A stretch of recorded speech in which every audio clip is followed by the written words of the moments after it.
In this video, we are taking a look at the Yottamaster 12-in-1 Thunderbolt 4 docking station, and whether or not it's worthy enough to be the central hub for everything on your desk. So get some water, and let's get started.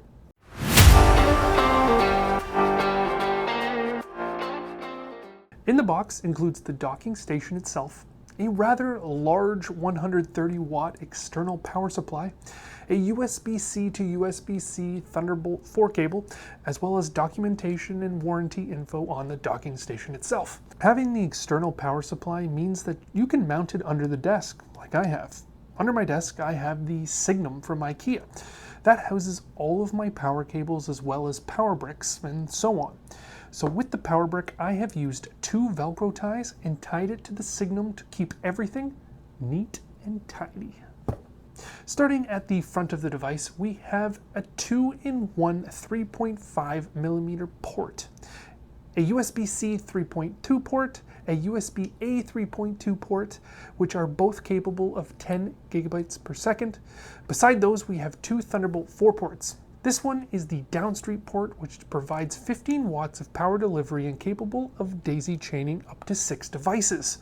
Then we have the Thunderbolt 4 upstream port, which provides up to 85 watts of power delivery for your laptop or tablet. And last, on the front is the power button. This is the power button for the dock and the dock only, and does not control the actual laptop.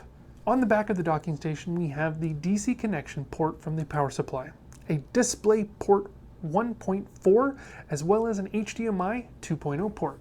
Next to those is a gigabit Ethernet port, as well as 2 USB-A 2.0 ports for your keyboard and mouse, or any peripherals that can run off USB 2.0. And finally, we have the SD and TF card reader.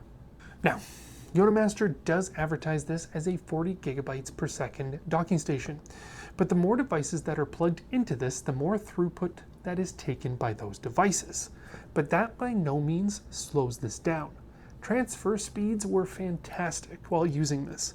I transferred multi-gigabyte files from my laptop to my external hard drive and experienced 0 issues. Now, as you can see with my current setup, I am not able to push this dock to the limit. That being either 2 4K monitors or a single 8K monitor, or connecting 6 Thunderbolt devices using daisy chain function.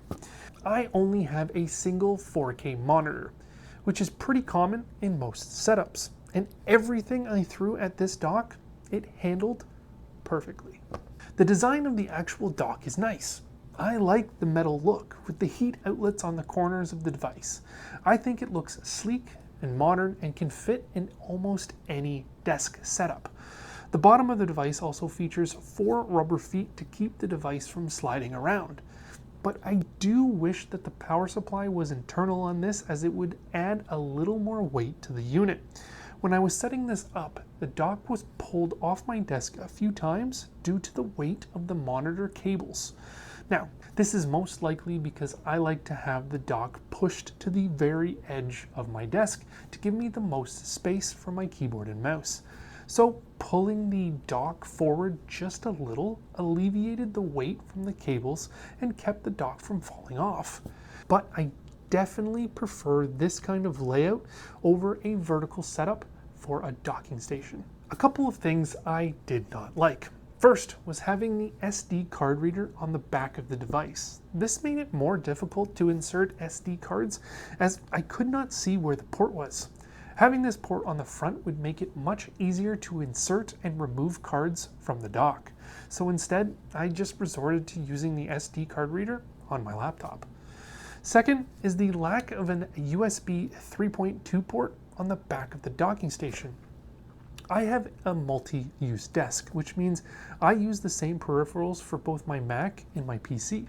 Therefore, I use a USB switcher mounted underneath my desk, and with the push of a button, it switches all my USB devices over to the other computer. But without a capable port on the back of the device, I need to plug it into the front, which takes up the only USB-A 3.2 port on the whole dock. And finally is the host port, or the port that plugs into the laptop.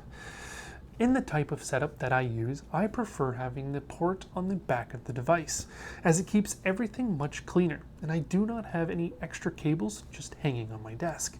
But I do understand that this is not the same for everyone. I know that some like to use the laptop in front of them and have the external monitor above the laptop, and having the cable on the back would just make it more difficult in that aspect. So again, choose what's best for you. But overall, this was a fantastic dock for both Mac and Windows.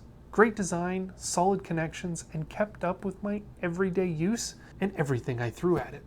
So if you like everything here, I will leave a link in the description for you to check it out. And I will add any promo codes or offers down there as well. Thanks for watching. Click the like button if you made it to the end, subscribe if you're new, and click here for my previous video, which was my tech bag carry. I'll catch you in the next upload.